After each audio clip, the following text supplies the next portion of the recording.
Ciao a tutti, vorrei iniziare questo video evidenziando i diversi sistemi che utilizza il narcisista per manipolare le sue vittime. Dopodiché scopriremo quale correlazione potrebbe esserci tra cibo e manipolazione. La manipolazione del narciso consiste nell'usare la tecnica della triangolazione per annientarti davanti a chiunque.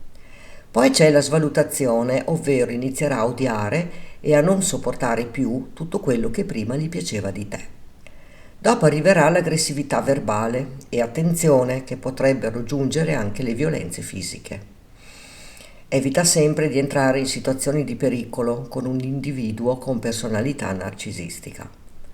Ecco quali sono i comportamenti violenti di un narcisista patologico che potrebbe attuare da un momento all'altro. Ti minaccia psicologicamente e fisicamente. Ti intimidisce facendoti vivere sensazioni di terrore. Tende a disprezzarti.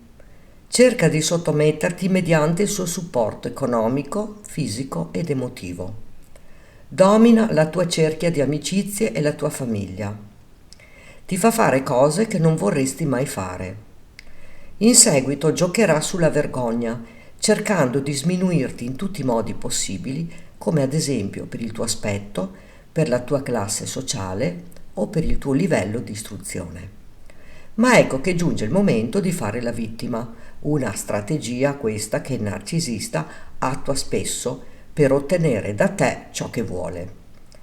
Andiamo avanti e troviamo il noto gaslighting, uno strumento assai insidioso, utilizzato soprattutto dai psicopatici, sociopatici e narcisisti. Tale tecnica è in grado di farti mettere in discussione la tua sanità mentale. Attenzione, perché questo sistema di manipolazione è veramente molto pericoloso. Ti raccomando, stai sempre attenta nelle tue scelte di vita. Ma tornando al titolo di questo video, vorrei porti un quesito. Per caso ti è mai successo di percepire diverse sensazioni alquanto negative mentre mangi assieme ad una persona che tende a manipolare? Ti faccio questa domanda perché a me è accaduto per tutto il tempo che sono stata in relazione con il mio ex partner narcisista. E pensando e ripensando ho ricordato che la madre del mio ex compagno Narciso utilizzava proprio questa tecnica manipolativa, ovvero quella del cibo nei riguardi del figlio. Tanto è vero che ne parlo nel video L'infanzia del narcisista, dove racconto fin dove può arrivare l'egoismo di un genitore pur di mantenere il pieno controllo sui propri figli per il resto della vita. Tornando alla manipolazione attraverso il cibo, direi proprio che non è una situazione da sottovalutare. Infatti a me capitava spesso e volentieri che quando ci mettevamo a tavola per consumare il pranzo o la cena non ero quasi mai a mio agio e venivo in un modo quasi impercettibile e subdolo sforzata a mangiare più di quanto io desiderassi.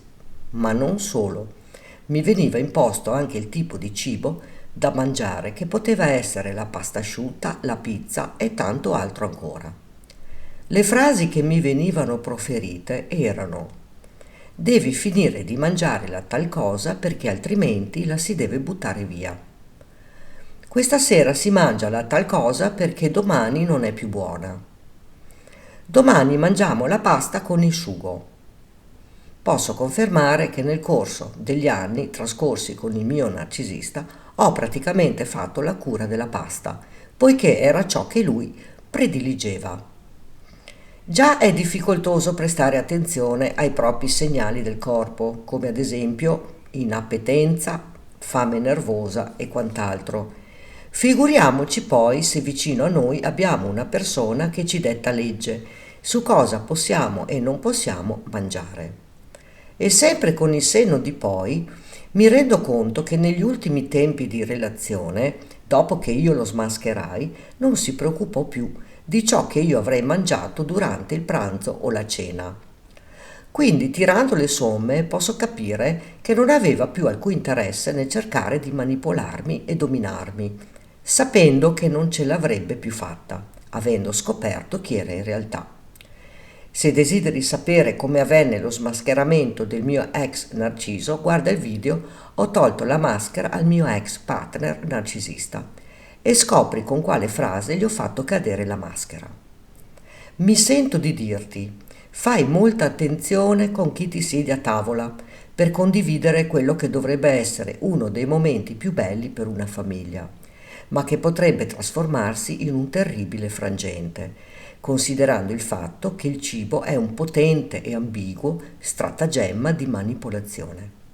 A te è mai capitata una simile situazione? Scrivilo qui sotto nei commenti. Grazie per avermi seguita.